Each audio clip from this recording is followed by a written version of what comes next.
You do not wake up and decide to build a surveillance state for a drug cartel. You do it because you are 26. Your telecommunications degree is a very expensive piece of paper. Your life has the upward mobility of a cinder block dropped in a swamp. You install remote starters in beat-up sedans. Your hands always smell like soldering iron flux and cheap copper wire. Your bank account is an ongoing disaster.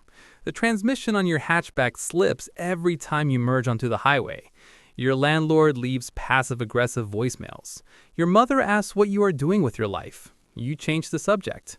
You possess the blind, foolish arrogance of a guy who assumes he is the smartest person in any room.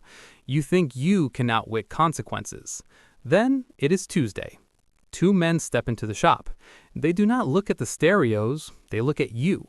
They ask if you can build a radio repeater, something that bounces a signal over the Sierra Madre without catching the federale's attention. You say yes. You say yes because saying no to men wearing $1,000 watches and visible sidearms is terrible for your health. Take the cash, do the job, disappear. That is the fantasy. You fail to grasp that there is no disappearing. The first week is caffeine and adrenaline, encrypted walkie-talkies, high-gain antennas, Motorola MOTRBO configurations. You flash the firmware. You lock it down with AES 256-bit encryption, a wall of digital static to anyone listening. You hike into the oppressive heat of the mountains. You haul deep cycle batteries. You bolt solar panels to rusted-out transmission towers. You daisy-chain the repeaters using radio over IP gateways. You give local plaza bosses absolute radio supremacy. The lookouts, the taxi drivers, the crooked beat cops, they all carry your hardware. You sit in a cheap motel room. You monitor the frequencies. You tell yourself it is just data, just packets routing through the ether. But the math is bloody. You optimize a signal. A shipment crosses the border. You erase a blind spot. A rival disappears into a shallow grave. The money does not just change your circumstances. It fundamentally rewrites your reality, washing away the grime of your former life in a tidal wave of illicit cash. The damp apartment with the broken radiator is abandoned, replaced by a sprawling penthouse suite with panoramic views of a city that now feels like your personal chessboard. You purchase bespoke suits you have nowhere to wear and order vintage tequila at restaurants where the maitre d' greets you by name and never brings a bill. But as the luxury expands, so does the insidious scope of your daily responsibilities. You are dragged deeper into the labyrinth of ubiquitous technical surveillance. You are no longer just the radio guy. You are the omniscient eye in the sky. The cartel leadership decides they need to monitor an FBI assistant legal attaché, handing you his cell phone number as if asking for a weather forecast. You exploit archaic SS7 signaling vulnerabilities to hijack his mobile metadata, siphoning his call logs and silently tracking his live geolocation. You sit comfortably in your plush leather desk chair, sipping espresso, passively watching a blinking red dot traverse a high-resolution map of the capital. But mere location data is insufficient for your bosses. You cross-reference his GPS coordinates with municipal camera networks, effortlessly brute-forcing the weak administrative credentials of the city's street-level surveillance infrastructure. Now you are watching the agent breathe in real time. You observe him walking into a crowded cafe to meet with a nervous informant. You run facial recognition algorithms, identify the informant within minutes, and dutifully pass that name up the encrypted chain of command. 2 days later, a passing remark on the comms reveals the informant was found dismembered in a rusted oil drum. You consciously choose to ignore the bile rising in your throat, focusing your eyes entirely on the glowing monitors and the cold logic of the code. You build sprawling botnets hijacked from thousands of vulnerable household devices, creating a digital smokescreen to mask the cartel's financial transactions. You deploy sophisticated artificial intelligence to generate polymorphic malware, elegant digital parasites that continuously rewrite their own signatures to slip silently past enterprise-grade antivirus software.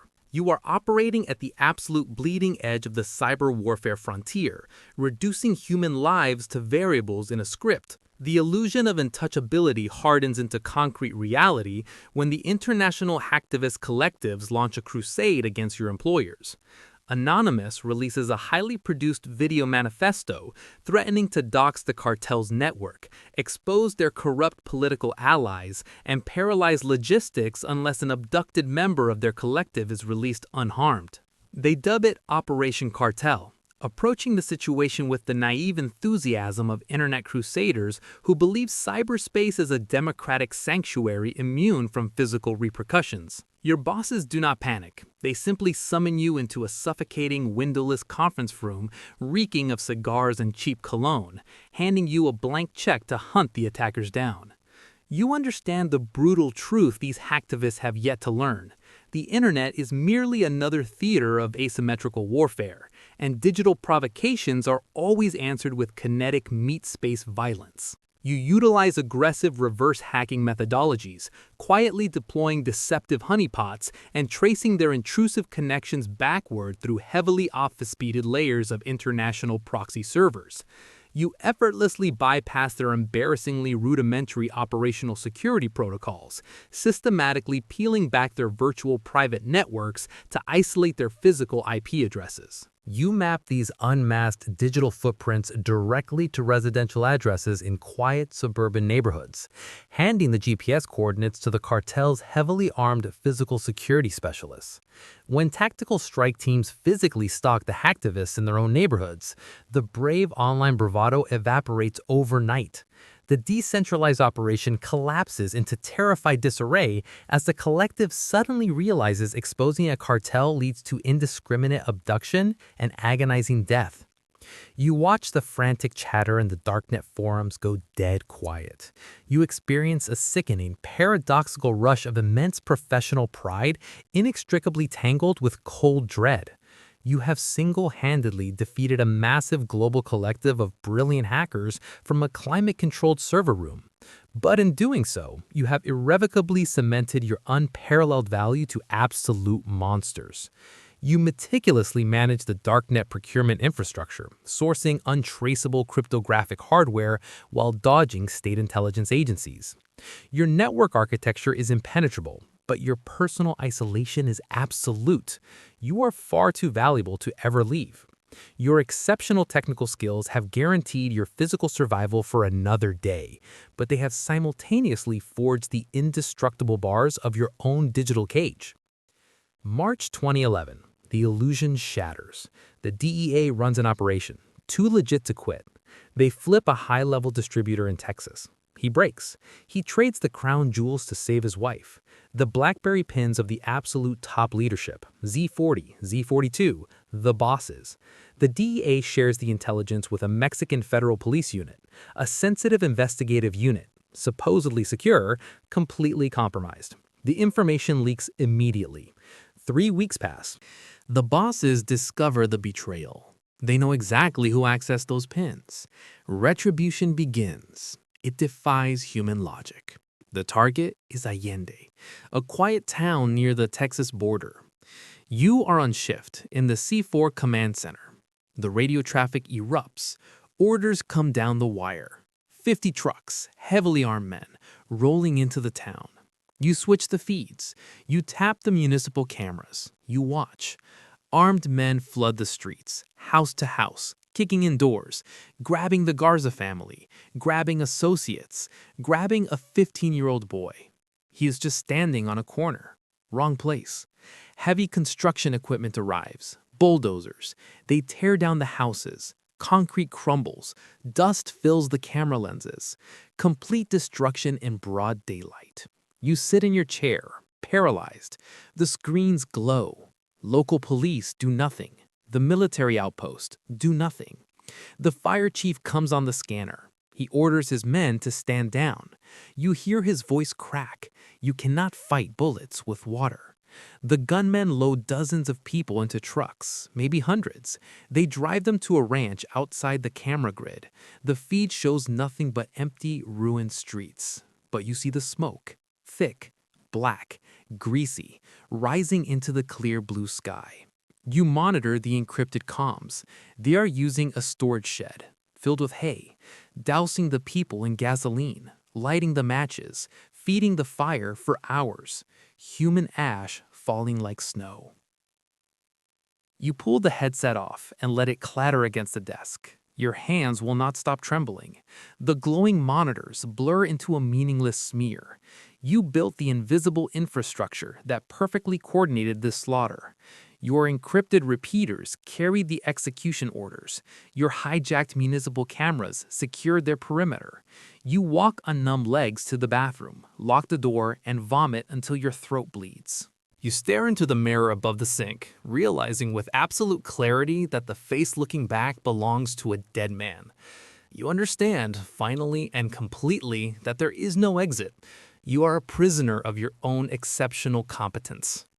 The national news occasionally reports on civilian IT workers vanishing without a trace, radio engineers snatched from bus stops, computer science students kidnapped and chained to desks in remote jungle camps to build networks. They are cyber slaves. You are not rotting in a humid jungle, but the invisible chains are just as real. Your golden cage is a subterranean server room outfitted with biometric locks and men carrying assault rifles pacing endlessly in the hallway. The industrial air conditioning hums with a freezing drone that burrows into your skull. You do not sleep anymore. Exhausting hypervigilance is your only remaining companion. You write elegant scripts to tumble illicit funds through decentralized cryptocurrency mixers. You painstakingly train generative artificial intelligence to bypass international banking security. You sit in the pitch black, allowing the cold blue light to wash over your pale skin. You periodically message your mother on an encrypted channel, typing out cheerful lies that the corporate job is going great. You stare at the blinking cursor, paralyzed by the suffocating smell of ozone and hot electronics. Millions of oblivious people are walking outside in the sun right now, drinking coffee and living their beautifully mundane lives. They have absolutely no idea you exist. You are a ghost. You constructed a flawless digital empire, and it successfully buried you alive. You sit endlessly in the glowing dark, tracing lines of code across the screen, waiting for the day the heavy steel door opens and the brutal meat space comes to collect its debt.